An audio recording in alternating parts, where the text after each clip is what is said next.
నమస్కారం గురుగారు. ఓం నమ శివాయ.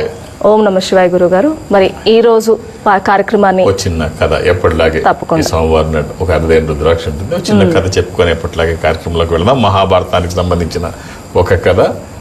ఒకరోజు దుర్యోధనుడు భీష్ముల వారి దగ్గరికి వచ్చి, అంటే రోజు చూస్తున్నాడు యుద్ధంలో అతిరథ మహారథులు ఉన్నారు, ద్రోణుడు, భీష్ముడు లాంటి ఇంత అనుభవం కలిగిన వాళ్ళు ఉన్నారు, వాళ్ళని ఎదిరించే వాళ్ళు ఎవరూ లేరు. అయినా కూడా యుద్ధంలో ఏ రోజు ముందడుగు వేయట్లా. ఒక్క రెండో రోజు తప్ప ఎక్కడ గెలుపు అంత సునాయాసంగా ఏమి కనిపించట్లా. రోజు రోజు కష్టమవుతుంది.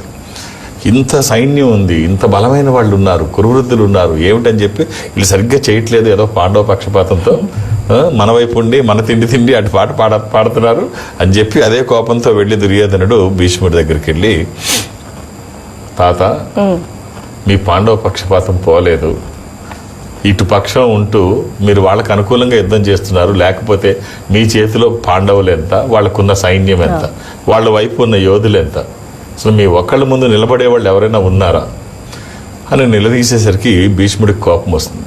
కోపం వచ్చి, నన్నే అనుమానిస్తావా దుర్యోధన, సరే ఇక్కడే ఉండు అని చెప్పి లోపలికి వెళ్ళి ఒక 5 బంగారు బాణాలను తీసుకొచ్చి మంత్రించి, ఈ బంగారు బాణాలు రేపు వాడతాం, ఈ 5 బాణాలు పాండవులు 5 చనిపోతారు, 5గురికి 5 బాణాలు, రేపుడుతో యుద్ధం ముగుస్తోంది, నిశ్చింతగా ఉండు అంటాడు.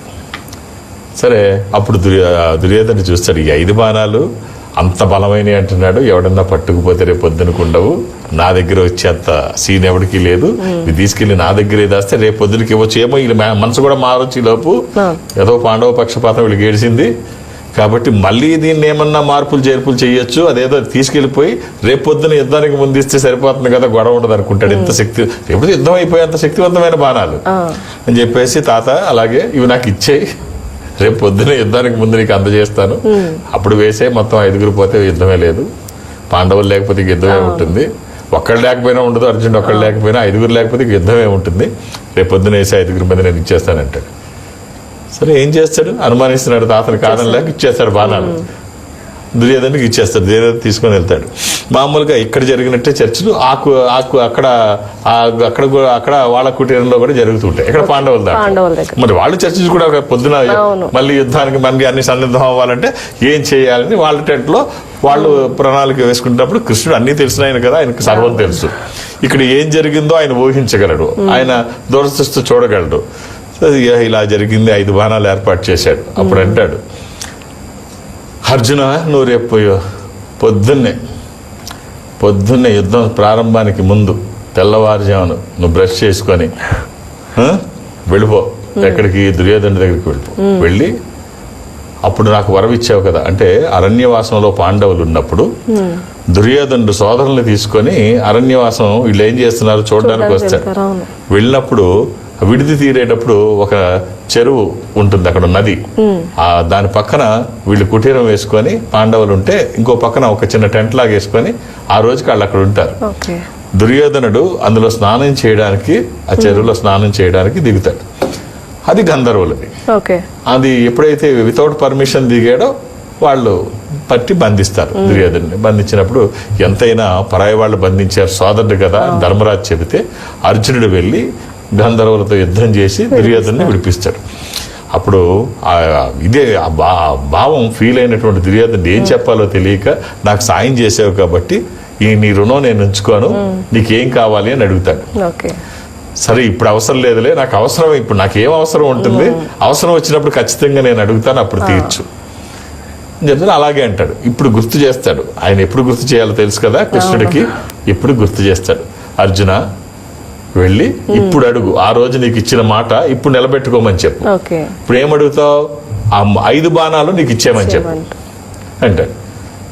సరే బాగుంటుందా బావ అంటాడు, లేకపోతే పోతావు, నువ్వు కాదు మొత్తం సోదరులు మొత్తం అందరూ పోతారు, నువ్వు మోమాటానికి వెళ్లకుండా ముందు వెళ్ళమంటాడు. వెళ్ళి అక్కడికి వెళ్ళి దుర్యోధన దగ్గరికి వెళ్ళి, దుర్యోధన ఈ టైంలో వచ్చావేంటి అర్జున అంటాడు, కాసేపట్లో యుద్ధం కదా అంటే, ఏం లేదు, నువ్వు ఒకప్పుడు నాకు మాట ఇచ్చావు, ఏం కావాలో కోరుకో, యక్షుల దగ్గర నుంచి విడిపించినప్పుడు అంటే, అవును అంటే ఇప్పుడు అది అడగడానికి వచ్చాం, అదే ఇప్పుడు ఆ సమయం సరిగా ఏం కావాలో అడుగంటాడు.